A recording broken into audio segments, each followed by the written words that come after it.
Hello everyone, welcome back to my channel. Today I want to do a part 3 of my journey. And I know I left off talking about raising my kids and different stuff like that. I'm not going to go into like a lot of stuff because like I said, I'm about ready to write a book. So you're going to get a lot from that book. But I do want to, touch on some things and everything.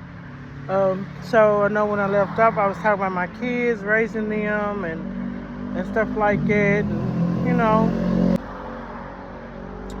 life was pretty good as far as I could see. But then I want to go into part 3 talking about just different things that happen. So I ain't gonna say my life took a turn, but it kind of like events start to happen, and everything. But my kids, I think my oldest daughter was in middle school. She was in middle school going to high school or something like that. She was probably 13. And at this point, me and my husband, I decided I was like, I just didn't want to live this life anymore. I wanted to be married. I didn't want to be living together, because spiritually I was like growing and I wanted to do things according to, what God wanted me to do and how He wanted me to live my life. Did I do fully that? No. I don't think anyone fully does everything that God wants them to do in life. That would make you perfect, and no one's perfect but Jesus. He's the only one. So I wasn't perfect, but I just didn't feel right the way things was going. So we ended up getting married and everything, and it was pretty normal. I mean, it was pretty simple, not normal, but simple, because we was already together for 13 years. So it's like, because a lot of people like it changes when you get married. I don't feel like it changes as far as your relationship. I think it changes as far as what you need to commit to according to God in your marriage. That changes. But as far as your relationship, it don't change. If you feel like it's changing, it's because of stuff that you didn't see before you got married, or you didn't notice, or you did notice and now you got married and you think it's going to change, and it's not. Just because you get married, it's not going to change nothing. The man, the woman, they're going to be that same person when they get married as they was before you got married. Because a lot of people's like, well, he changed when he got married. Well, no, he didn't change. He didn't change at all. He was who he was before y'all got married. Or she was who she was before y'all got married. So they didn't change when they got married. It's just either you didn't see those things, or you didn't really notice it until you got married, or you was just blind to the fact, because marriage changes nobody. It doesn't change anybody. It's a commitment just like everything else, you know what I'm saying? But you do have to work. You got to work towards your marriage. You got to work in your marriage. You got to work with your marriage, with the person that you're with, you know. So it doesn't mean because you get married, he gonna change or you gonna change. There's not gonna be a change. I'm just here to tell you that. And if you think that's the fact, if you think that's what it is, then you're getting married for the wrong reasons. And when you get married for the wrong reasons, baby, it ain't gonna be good. It's just not going to be good. And exactly what you pray for is exactly what you gonna get. So if you pray to God to marry that man, that's what you gonna get. You pray for him. You pray for the man that you got. You pray for him. So, you know.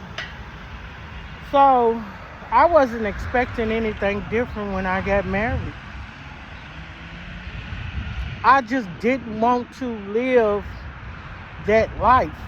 I didn't want to be living with a man and he wasn't my husband. I just didn't want that. That doesn't sit well with me. As my growth in Christ was going. So I just didn't want that for me, you know. And so we got married and everything. And it was real simple for us because, you know, like I said, we had been together, and then we had family too, and friends that just did things, because we was not gonna pay thousands of dollars for a wedding, and then to get married. I mean, I just don't. That's just me personally. I just don't think that you have to spend a whole lot of money, to marry the person that you love or you want to be with for, you know, for your lifetime. I personally don't think that you should have to spend any money, and I personally not going to be the one to be spending a lot of money. I say if that's the way you want your day, you know what I'm saying, then that's the way you want your day. Stop basing what you do on everybody else, because everybody has a different mind and they think different and they want different. And I was simple. Me and my husband, we was simple. It didn't take a lot to please us, not when it comes to things like that. It just wasn't something that we had to put a lot of thought in. We knew we wanted to get married. We knew we wanted to marry each other, and that was it. So what does it take to do that? We had a church wedding. You know, it was simple. You know, we had a reception right after church. It wasn't nothing big. And then after that, I was ready to go home because I was tired. Because when you're getting married, the most draining part is when to get to that point. Because once you get to that point, y'all say your vows, that doesn't take long at all. It's the point of getting ready before you walk down the aisle that's draining, frustrating, and everything else. Or even the day up to, you know, getting married, you know, because somebody ain't gonna show up, or somebody gonna show up and they ain't gonna have this, and then they don't have this, and, you know, somebody's not gonna really cooperate the way that, you know, you want them to or whatever. So the part of getting married and saying your vows to each other is not a problem. The problem is getting to that point. Once you get down that aisle and get in front of the pastor and y'all get married and y'all say y'all vows, that's not a reason to do all this extra stuff, because once you get up there, then that's all that really counts. It's over now. Once each of y'all say I do, then afterwards you gotta wait. You have this line, you know, you gotta walk through, and there, you know, you just gotta do a lot of extra. Once that day was over, like, we both was tired. We was wore out. and we worked, so we had to go to work, you know. So we couldn't take off and do this. We didn't have that type of life we wasn't able to do. And that was, and that was it. But we did something like we rode the horse carriage, we did all that and stuff like that. But it's whatever you want. So we got married and everything. And then after that, we just worked, take care of our kids, and paid our bills. So life started to get a little difficult. So after being married for, I'm going to say 4 or 5 years, then stuff started happening. I had teenagers in the house, 2 teenagers, one 17 and one was 15. They both was pregnant. They both got pregnant.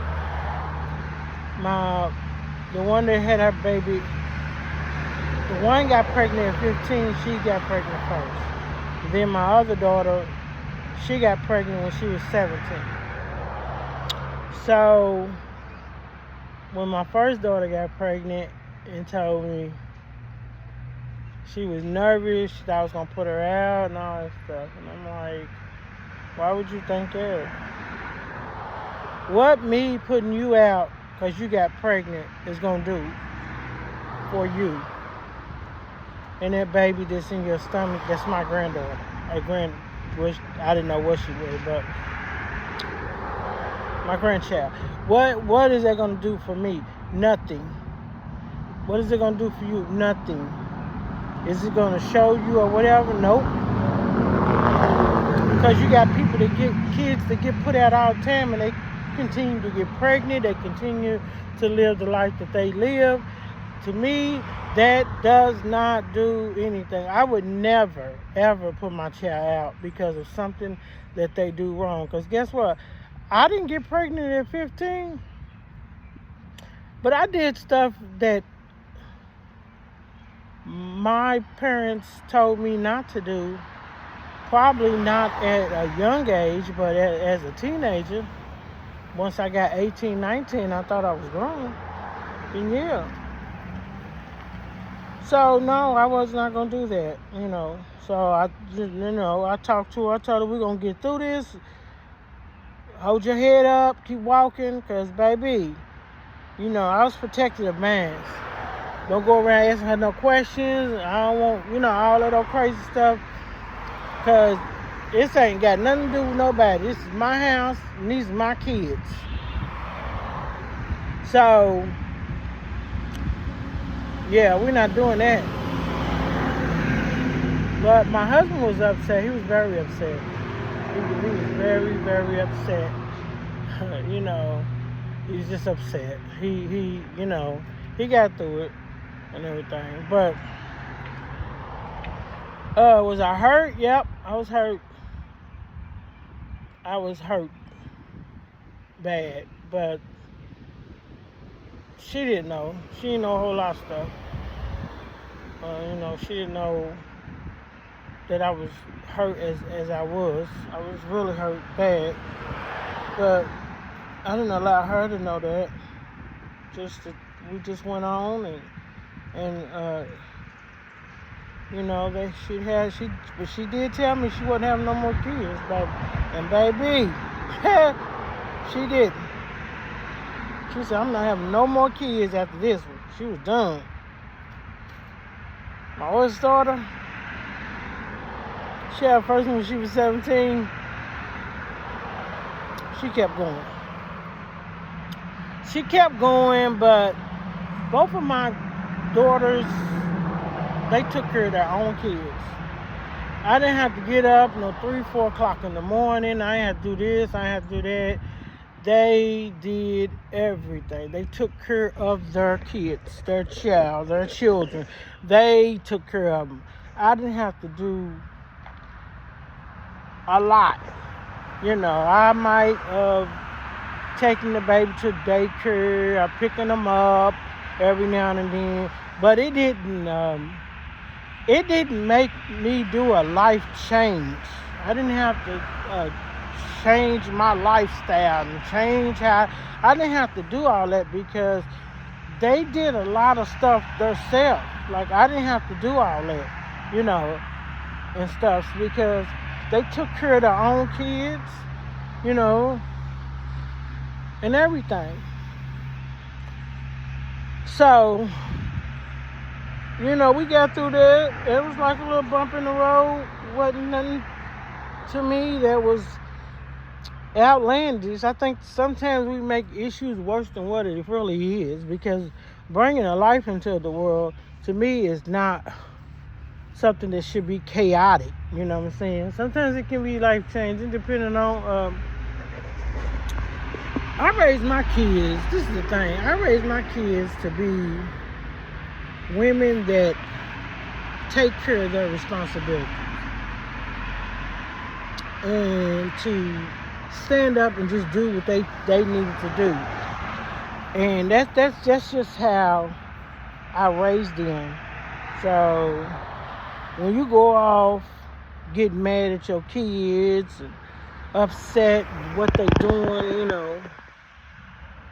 you gotta look at how you raising them and what are you putting in them and stuff like that. And when you start to do that stuff, then it's like, you start to try to get mad at them for certain things. Did I get pregnant at 15 or 17? No, I didn't. I really didn't. But I got pregnant. I had my first child when I was 21. And I was still young and everything. But yeah, so my kids, they had little bumps in the roads and everything, but it is what it is. You get through, and how can I have a relationship with God and have a spiritual relationship with Him and Christ and stuff like that and not protect my children and teach them and grow with them and stuff like that? I can't put them out because God didn't put me out. He didn't leave me. And it's stuff that we do on a daily basis that is not of God. And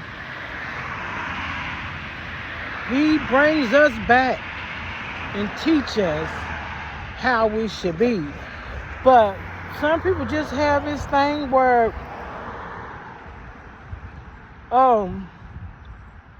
you should be this way and you should be that way.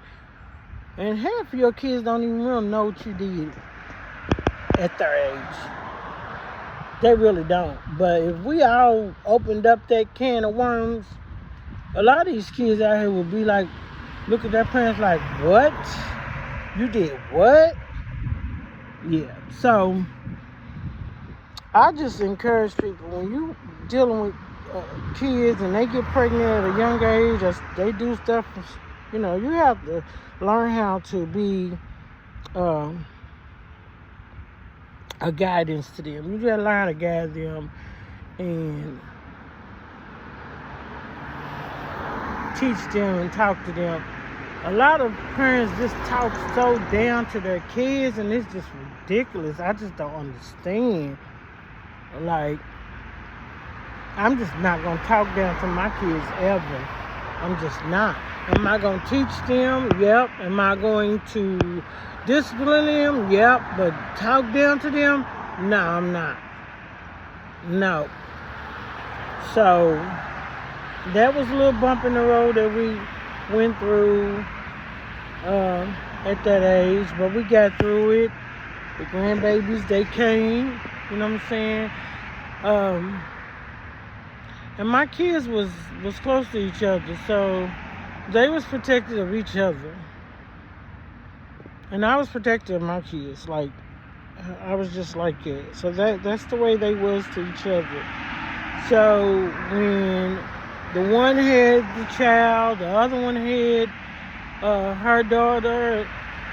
Um,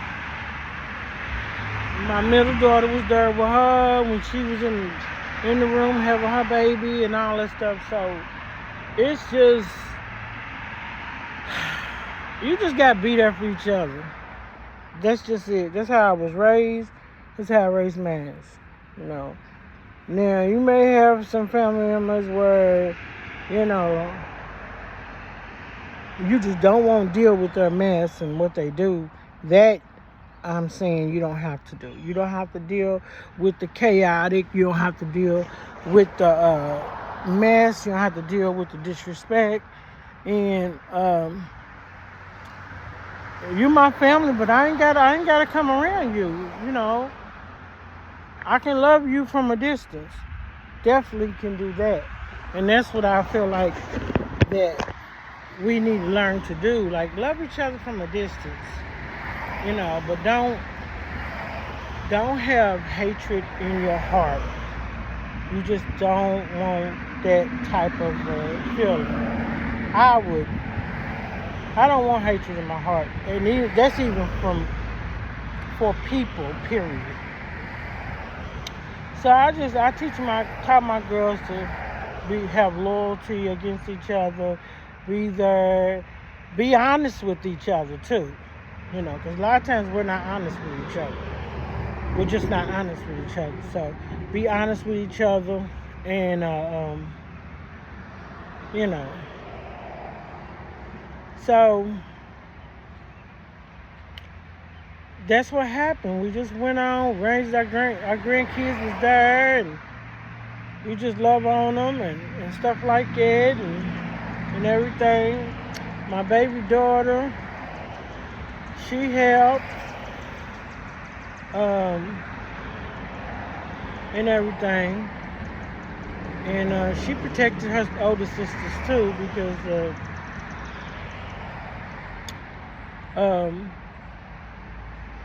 she just was not going to allow nobody to disrespect them and none of that.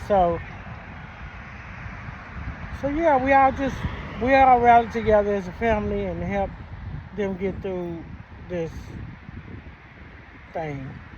Even though my husband was mad, and he got over it. All you can do is get over it. Because it ain't going nowhere. You know what I'm saying? Because abortion wasn't an option. So yeah, so got through that and everything, and then things was going okay. You know, it was going okay.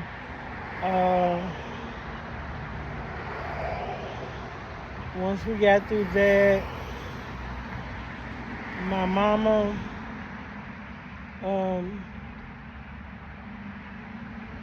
she started to get sick and everything. I'm gonna say, so they had their kids in 2010. Was it 10? No. 09. I'm sorry. 09. My mama actually started getting sick a little before that, but it wasn't like sick. She was just starting to, you know, have arthritis and all that stuff like that. So, actually, my kids thought that she was going to get upset when she found out they was pregnant. But for some apparent reason, she didn't. But baby, if I would have got pregnant at 15, yeah, it would have been a whole nother story. But my sister got pregnant when she was 17. So, you know, she dealt with teenagers, pregnancy, and all that stuff like that. My older sister got pregnant when she was 17. But she graduated and everything. So, we got past that. And my kids got through it. They graduated from high school, went on to college, you know, started doing things in their career. But my mama did get sick. She started to get rheumatoid arthritis, uh, and it started to really, work with her body. She wasn't walking too good. She had surgery on one of her knees. She kind of fought therapy. She didn't want to do that. So the doctor was like, if you don't get therapy on your knee, first knee, I can't do your second knee because that means your first knee hasn't even healed. And she just wasn't cooperating. So she literally couldn't walk, and then she started to get dementia, and stuff like that. So she was sick for a long time before she passed away. But she was sick for a long time, and before she couldn't walk, she still did, she went to church and everything because she raised us in church. So that's something that she was adamant about, going to church and all that stuff like that. But so we had little issues like that at my kids' teenagers. I didn't have a lot of problems with my kids when they was teenagers because they just was so focused on I guess doing what they needed to do, I guess, but I didn't have no issues with them. My oldest daughter was more mischievous, I guess. She just was more outgoing, per se, because she just wanted to hang out with her friends and she wanted to do things and stuff like that. But she didn't really get into doing it until she got, probably after she had her second child. Or, well, it might have been after her first child. But whatever, I didn't know nothing about it until she got probably about 18. And then I realized, she liked to go out and hang out with her friends and just do stuff, but she's always been that person to have people to rally around her and stuff like that, But to say that she was a difficult teenager, no, because I ain't had no problem. I had to get out, go to jail, get her out. She wasn't out here getting drunk, and she wasn't out here doing all this so crazy stuff, so I didn't have no issue with her. I think her only issue, she might have rebelled a lot, some. She was rebellious because when she got grown, she always was like, I always felt like y'all was trying to tell me this and that, but then she realized what it was, but she was rebellious because she felt like we was just not allowing her to do stuff, not understanding. No, that wasn't the case. So she learned that, she understood it and everything. So, it's not easy raising teenagers, but it ain't impossible. And I don't feel like it's hard. To me, it's as hard as you make it, because my structure with my kids was there before teenage age should even hit. So, a lot of parents wait till kids get to a certain age, and then they want to be like, okay, you can't do this, and that. Well, you should do that at first, because now they're to a point where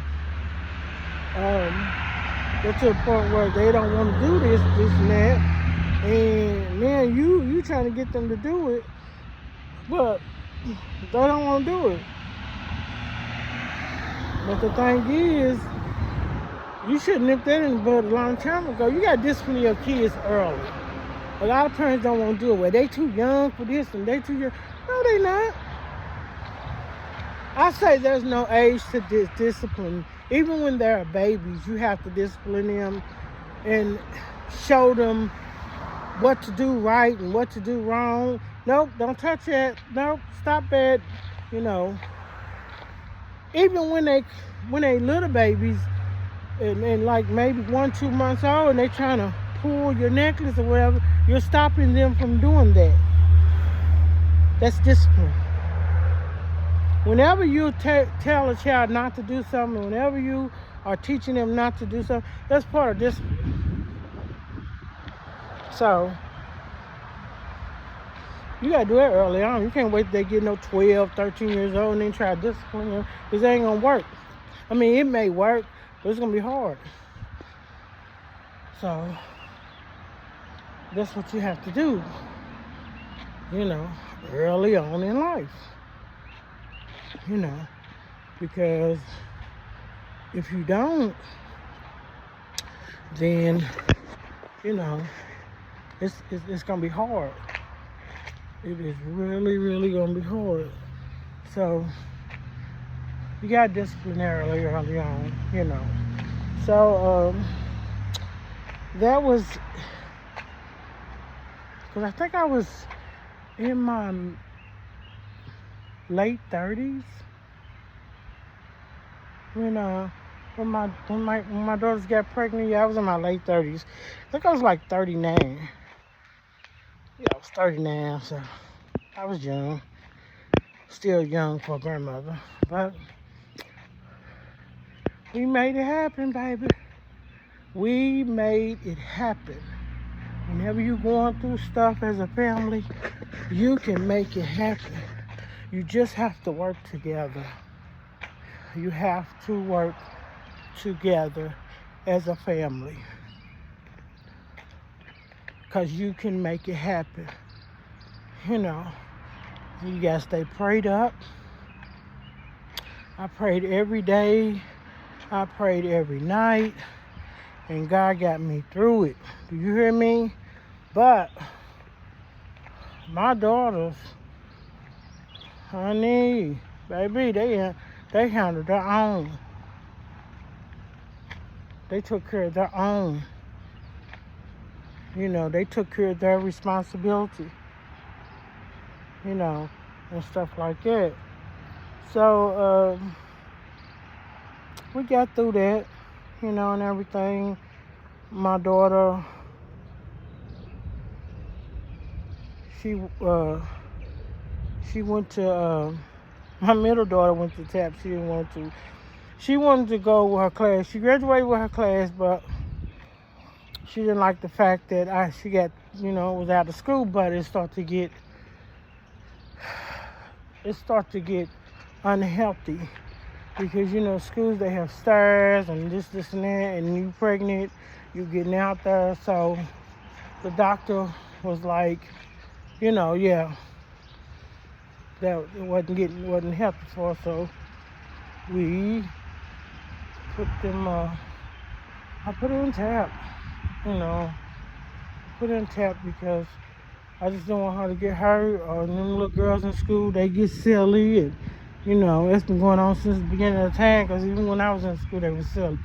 So that's just how it was, So they couldn't, they got a camera up there. They couldn't, she couldn't keep going to school, so she had to go TAP. She got through it though, within some little programs that they had and stuff like that, but got through it. My oldest daughter, she graduated the year she got pregnant. She went to prom and everything with the little belly and all that stuff. So, so she got through it. So they both graduated from high school, went on, and went to college. So it was a little bump in the road, but it wasn't like dramatic to me. Personally, to me, I didn't feel like it was that dramatic. I was hurt at a point, but not hurt to the point where I felt like I had to change my life or how I do things. I still had a life, because I was already raising my kids. It's not like, it was not like, I'm raising my kids and now I'm, doing this, and now I got to take on another, It wasn't like that. It wasn't even like that, the fact that they was in the house, because they took care of their own kids. They literally, when I tell you, they literally took care of their own children. The children, my grandkids was in the bed with them. Only time they was with me, it was when I wanted them to be with me. And nobody is going to be in the house with their grandbabies and not want them to be with them or sleep with them or whatever. So, we got through it. And it was okay. It was okay. Anybody can get through any type of turmoil or anything get through that you have in life, as long as you pray and ask God to cover you and protect you and guide you and stuff. And when you do that, then it's gonna be okay. It's gonna be okay. You just gotta learn how to put God first. And that's what I did. I just prayed and I prayed and I prayed and I prayed. And God guided us, He protected us, He protected my daughters and everything. You know what I'm saying? And some things, change and stuff like that. But it wasn't drastic. Especially not from a financial standpoint. So I feel like it just wasn't a horrible thing for me. So, so we just kept going and God guided us. I had to teach my kids, different stuff. You need to go do this for your baby. You need to go do that. It's stuff this is type of stuff that they don't know that you need to explain to them. You go sign up for WIC. You need to go do this and go do that and make sure you get this. Those are the type of things that I was showing my kids, but it didn't bother me because I wanted to make sure that they was doing the right thing as a mother taking care of a baby. Because I did it 3 times. So I'm pretty sure I should know, how to help them, but I'm not going to tell them how to do what belongs to them. I'm just going to give them the things to do, the tools to do it. If they use it, they use it. If they don't, then, they don't. But I'm not going to tell you how to raise yours. It's just something you're going to have to try to handle. I give you the tools to do it. And if you ask for advice, I'll give it to you. But know that the advice that I give you, yeah. So, that's part 3. And there will be a part 4. I may do more than 4 parts. Because I see that it's probably going to be a little more to it. So I may do part 4. I may do more than 4 parts. So I hope you enjoyed this video. Make sure that you like, comment, subscribe. If you like this videos like this, just comment below. Let me know. And hope you enjoy your day. Bye.